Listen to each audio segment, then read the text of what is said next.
Muito bom dia para você, meu irmão, minha irmã. Nosso evangelho de hoje está em Marcos, capítulo 10, dos versículos 32 ao 45.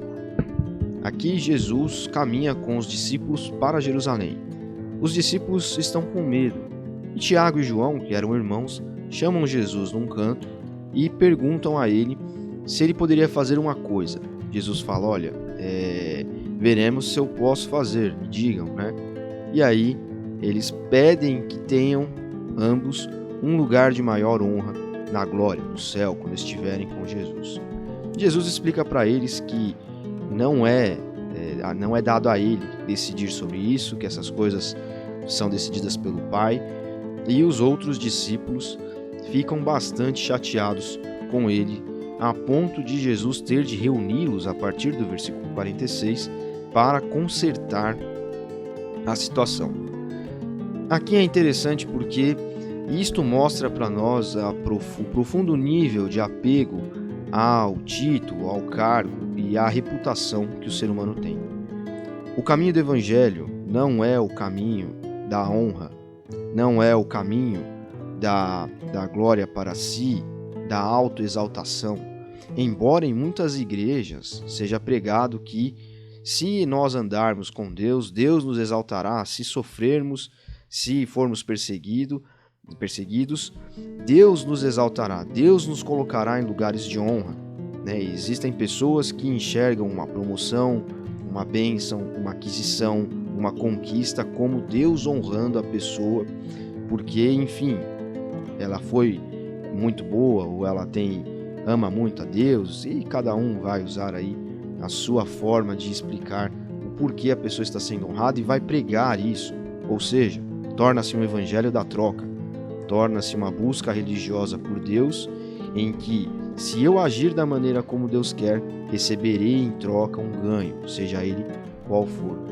Quando nós olhamos para o que está acontecendo aqui, nós enxergamos, muitas vezes, dentro das comunidades cristãs, não só uma pregação errada, como eu mencionei agora, mas um estilo de vida, uma forma de pensar equivocada em relação a outras coisas, onde as pessoas, porque oram muito, porque frequentam vigílias, porque têm experiências com Deus, ou supostas experiências com Deus, de visão, de sonho e outras coisas, são colocadas como que num pedestal.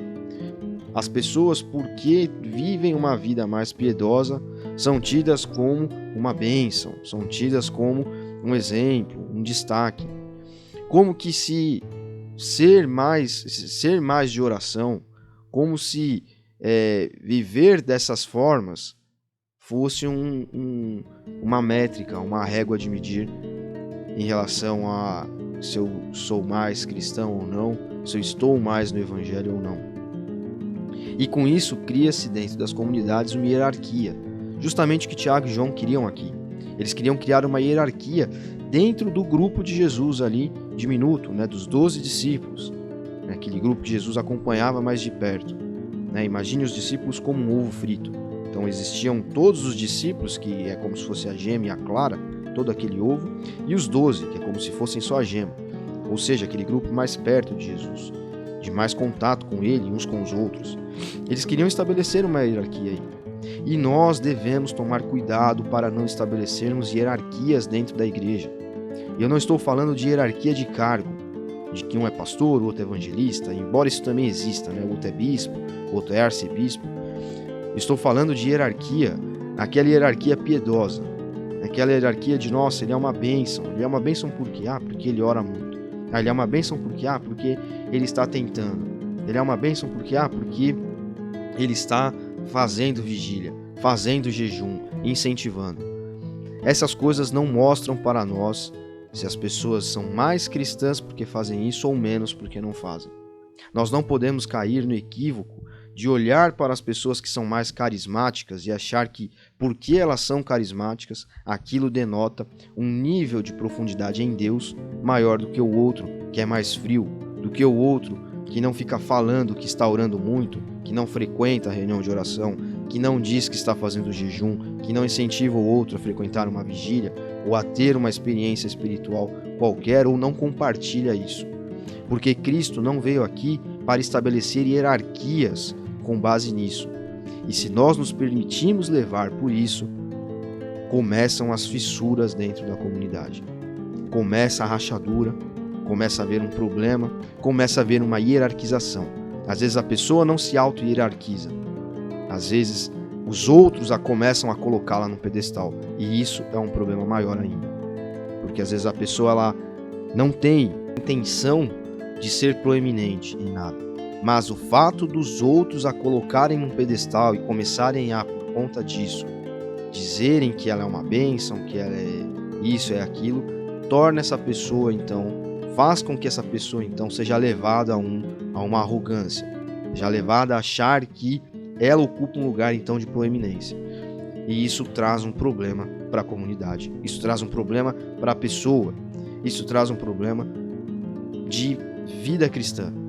Isso desvia o foco do que é realmente a piedade.